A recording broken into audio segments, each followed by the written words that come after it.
Let's get into this hate crime story, shall we? I mean, is an offensive tweet really a hate crime, Claire?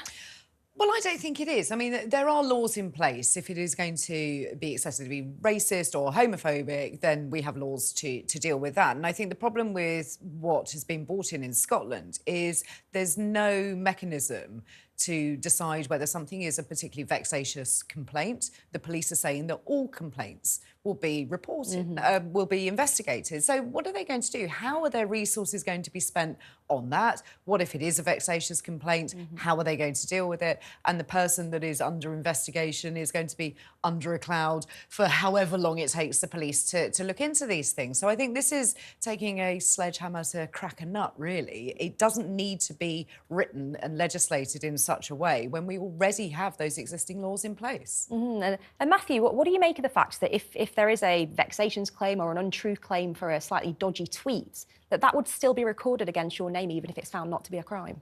Yeah, I think I oppose that. This is a really important conversation. I'm trying to work out whether there is a difference between this new law coming in today in Scotland and what we already have here in England and Wales.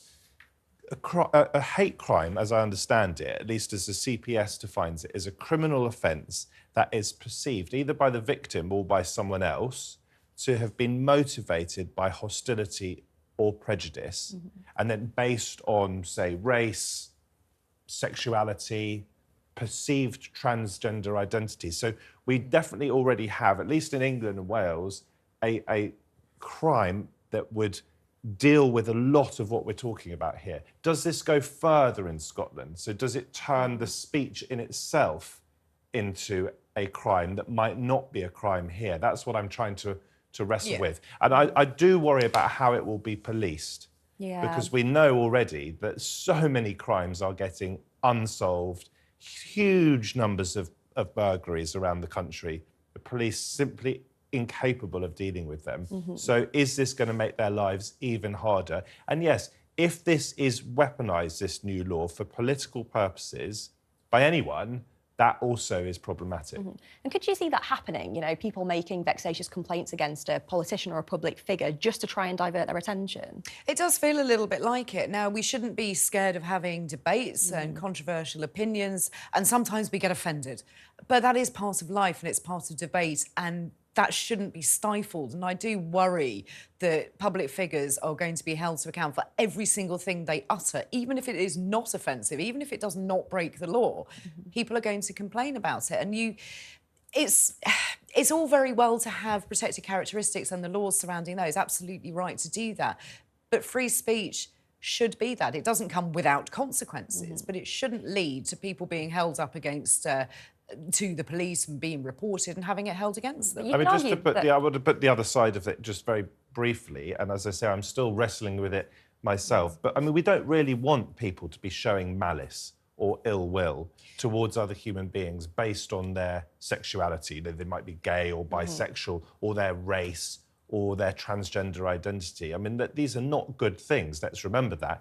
And some of the people who will be opposing this legislation are the very people who do want to continue to be spreading hate. And I mean, there are legitimate conversations to be had around some of these things. I know the transgender debate is often brought up here.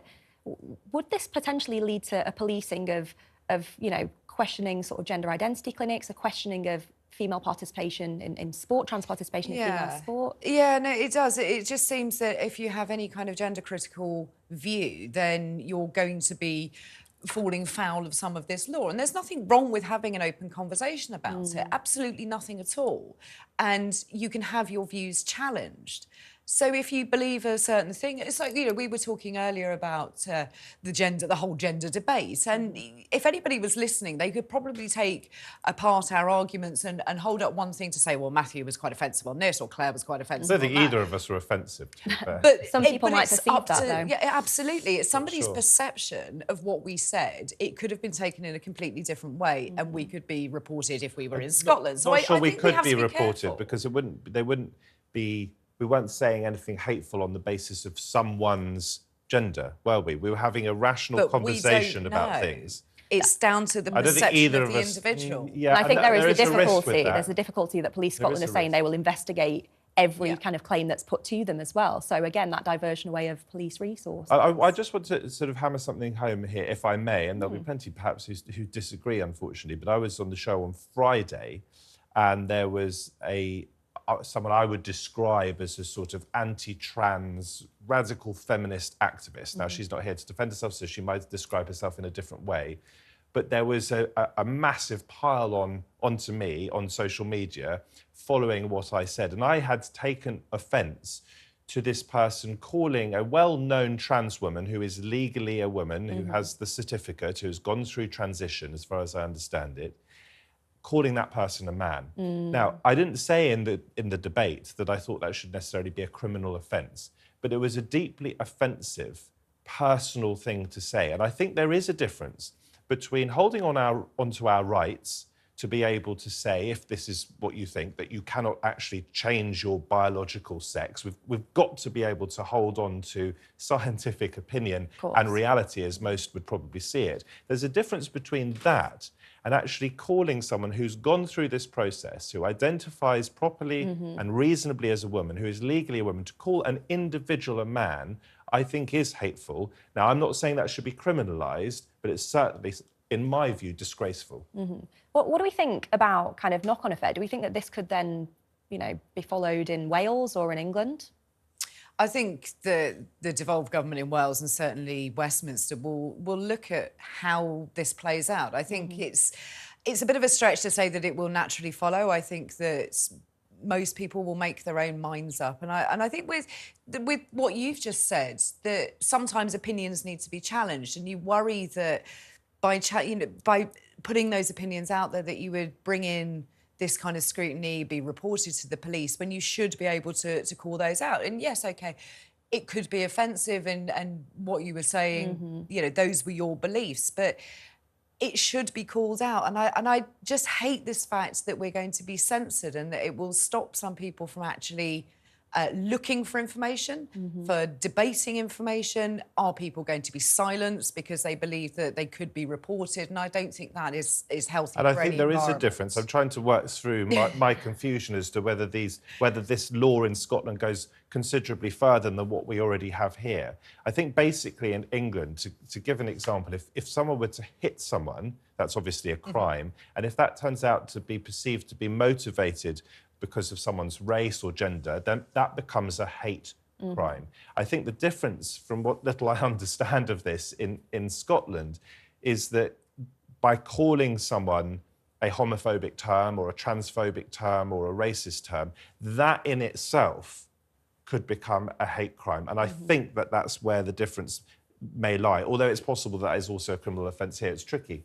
Yeah, it's tricky, but you also think that sometimes age is a protected characteristic. So if you called somebody young or old, as people are known to do, is that suddenly going to be classed as a hate crime, which is absolutely ridiculous. Where does it stop? My 15-year-old calls me old because to him, I am. And that was something I did find interesting, by the way, about this new legislation, Deanna, is that this can actually infiltrate the household.